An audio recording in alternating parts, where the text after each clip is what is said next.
Right. All right. So it's the end of the summer, and I am dealing with clearing out all of the summer crops. Only thing I have left is some habaneros, which is right here.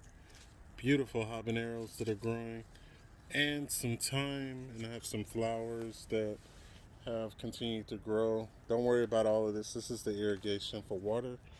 Have some peppers that are here, so everything looks good, but it's time to recap and talk about what I learned this summer. And I think I have some, just some strawberry patches and some flowers here, but it's time to talk about what did I learn. Um, I learned a lot from gardening, learned a lot about myself.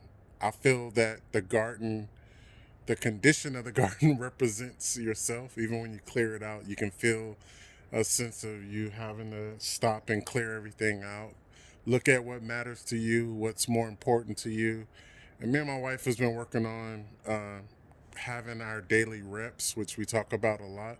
So, relationship stands for the R, and eat and exercise stands for the E. Practicing something that we enjoy, which is my hobby, which is, find something that you can practice, but it really reflects to your inner being, your soul, your personal development goals. But the last thing is S. So reps stands for those things, and the S stands for sleep and rhythm. So we gotta have a household rhythm. So I think I'm keeping up with my daily reps, and the whole goal is to focus on what matters each day. So as I'm working each day, a lot of hours work, 18-hour days sometimes, it's good to focus on what really matters at the end of the day. And those four things, the R, the E, the P, the S, help me to keep up with those. And again, I work at URCO, which is personal development company that builds certain apps that help you get into the house of success. And it helps you with certain projects like this when you take on like the 30-day challenge or things like that. But what I'm learning and I'm reflecting on, I still have a tomato here. But what I'm learning and reflecting on from my summer going to my winter is that there are some cool weather crops that I need to plant, but it's kind of hard to like go through this reset period. When you go through this reset period, it becomes a little too repetitive internally. You get a little frustrated because you're like, okay, I did this before. I'm gonna have to turn over all this soil again. I'm gonna have to try to clean things out. But it's good to clean things out every now and then and just kind of reevaluate the condition of your soul or condition of your soil, so to speak. That's a hint, hint. But focus on how your heart is feeling, the core of you when you deal with the soil, but then also you're dealing with the seeds, getting your seeds ready for the cool weather. I often think about preparing for personal trials and preparing for things that you may not see, you can't control, but focus on what you can control. And that is how you definitely look at that, those things that are coming your way.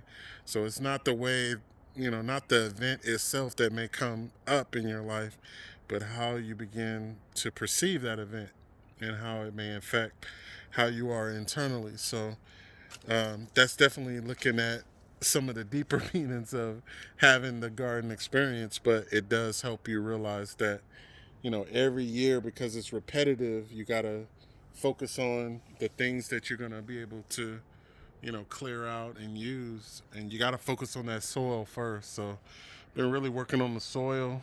Then I'm getting the seeds ready, things that I'm putting into my mind, to my heart, and even to my soul, things that I let come into me.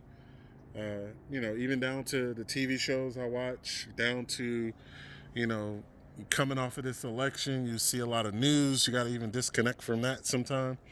But it's good to disconnect and just reset and reset your garden because it definitely works on resetting yourself and then, of course, producing a lot more fruit. I think one thing that I am learning is that I have to embrace that cyclical demand that a garden will have on you. It's a repetitive. You got to wash and repeat in life. You got to keep doing it over and over and embrace that. And when you embrace that, you start noticing that you have some fruit that can be beyond 1 or 2 seasons. You can, like my Swiss chard, normally, you can say that that's only a cool weather or summer crop, but some things endure and last. My peppers, you can overwinter those peppers. I can put them into pots. Not everything is lost. That's what I'm really learning. There are some things that you learn each year, and things that you have to kind of embrace. And then I have the herbs, which are the bitter herbs, but they're good. But they're really good for my soups for the winter. So I've been growing. This is thyme here. It's not lemon thyme. It's just regular thyme. But it's very. I've been really using that and some of the peppers for a lot of the soups and stuff that I've been cooking. So it's definitely beneficial. And I got some bell peppers growing. I got peppers here, and I have peppers there. I see some snails in there I got to deal with. But it's good to deal with this each year and understand that, you're going to learn something from your garden. You're going to learn something every year. It kind of hurts to see that this is the end of the season for these flowers. These are petunias. Really took a lot of stress from me just coming out here and looking at them. But you can see the tomatoes, they're all at the end of the season. I got some cucumbers that I can't use that I'm let them go to seed. Got some basil there that's going to seed. And I'm just going to take those seeds and keep them for the next year. So we got to take the most out of our time, and we know that we're bound by seasons. So we got to learn how to embrace that and be repetitive. Do things over and over, build that routine. It's going to be hard work, but when you build that routine, you begin to get those little nuggets in life. So I want you all to share the same nuggets that you all feel throughout your journey in gardening, and tell me about your garden experience. Can you get a deeper meaning out of your garden experience like that? And I think that's something that I really enjoy and I like. And you see those trials that comes up, you get tired, but those trials introduce different strengths in you that you begin to develop, and you realize that you become a stronger person. So I thank everyone for helping encourage me to do this challenge.